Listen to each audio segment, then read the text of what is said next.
देश भर में जाति जनगणना की मांग पर जोर देते हुए कांग्रेस नेता राहुल गांधी ने एक बार फिर जाति जनगणना को जरूरी बताया है। राहुल गांधी ने साफ शब्दों में कहा कि राजनीतिक नुकसान हो तो भी वो जातीय जनगणना का मुद्दा नहीं छोड़ेंगे। और मेरे लिए ये मिशन है, मेरे लिए ये इसमें कोई मतलब, आप देखोगे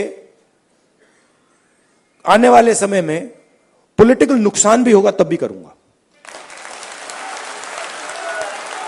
आप देख लेना। उन्होंने कहा कि वो कोई काम इसलिए नहीं करते कि उनका नाम होगा, ये काम पीएम मोदी का है। हालिया लोकसभा चुनाव परिणाम की ओर इशारा करते हुए उन्होंने कहा कि देश की जनता ने जातीय जनगणना का ऑर्डर दे दिया है। पीएम नरेंद्र मोदी को इसे स्वीकार कर लेना चाहिए। अगर ये जातीय जनगणना नहीं कराएंगे तो कोई और पीएम कराएगा, पर जातीय जनगणना होकर रहेगी क्योंकि इसके लिए पूरे हिंदुस्तान के अंदर से आवाज आ रही है। हिंदुस्तान की जनता ने ये मन बना लिया है, ऑर्डर आ गया है, जनता से ऑर्डर आ गया है।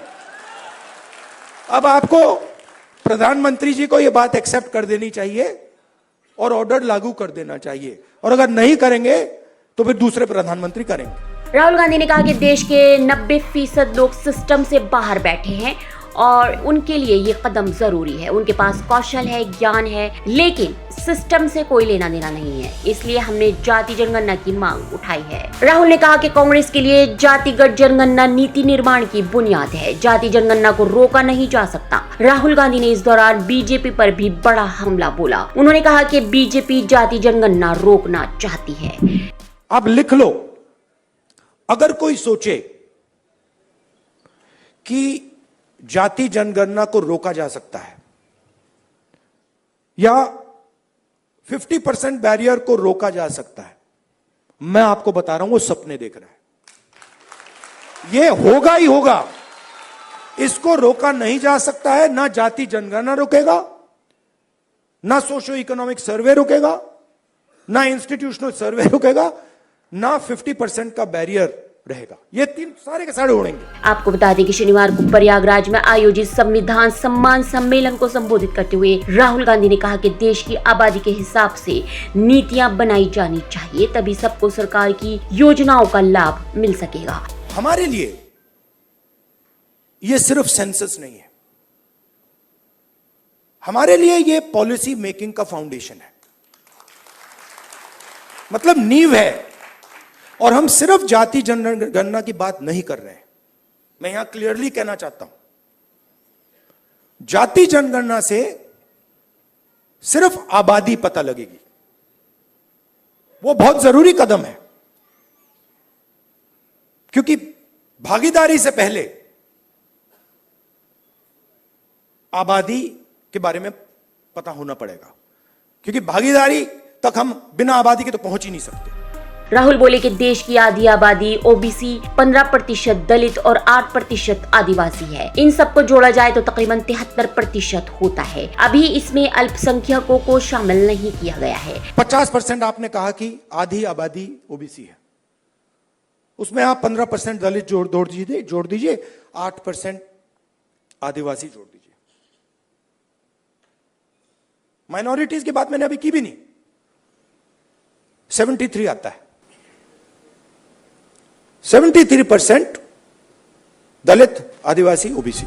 जाति जनगणना पर जोर देते हुए राहुल गांधी ने कहा कि आबादी के हिसाब से नीतियां नहीं बनाई गई तो जरूरतमंदों को इसका लाभ नहीं मिलेगा। कॉर्पोरेट इंडिया में 0,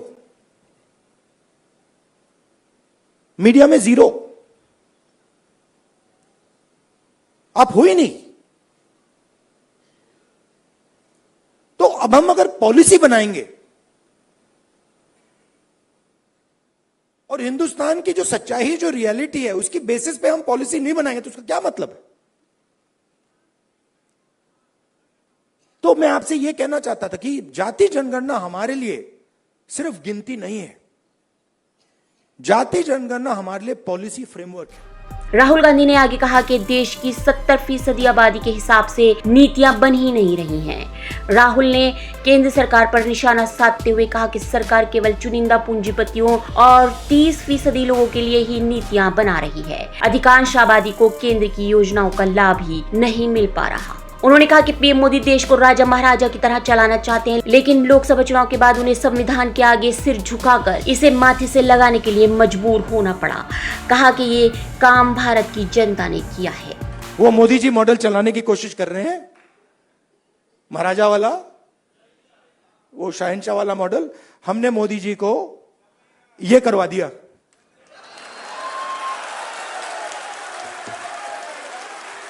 आप अपने आप को नॉन बायोलॉजिकल समझते हो। आप अपने आप को नॉन बायोलॉजिकल समझते हो। आप अपने आप को डायरेक्ट भगवान के साथ कनेक्शन समझते हो। Wrong number. Wrong number.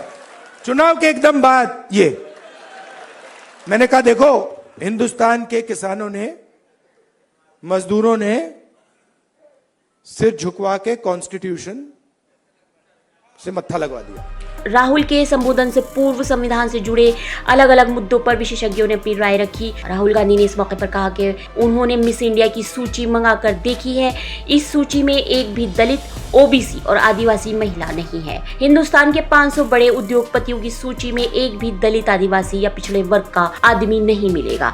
Media का भी यही हाल है। मीडिया में कोई दलित, आदिवासी, ओबीसी एंकर नहीं है। हिंदुस्तान के 500 सबसे बड़े उद्योगपतियों की लिस्ट निकालूं, मैंने निकाला है, उसमें आपको एक भी दलित, एक भी आदिवासी, एक भी पिछड़े वर्ग का व्यक्ति नहीं मिलेगा। और सिर्फ कॉर्पोरेट इंडिया की बात नहीं कर रहा हूं। आप जुडिशरी देख लीजिए, कॉर्पोरेट इंडिया देख लीजिए, मीडिया देख लीजिए।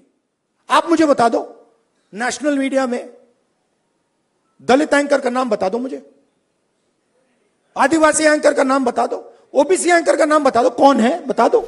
यही लोग नेगेटिव बनाते हैं। दलित, ओबीसी, आदिवासी की उपेक्षा निजी क्षेत्रों में भी हो रही है। और एक प्रकार से हमारा गाइड, जैसे कॉन्स्टिट्यूशन हमारा एक गाइड है जिसपे ये लोग रोज आक्रमण कर रहे हैं।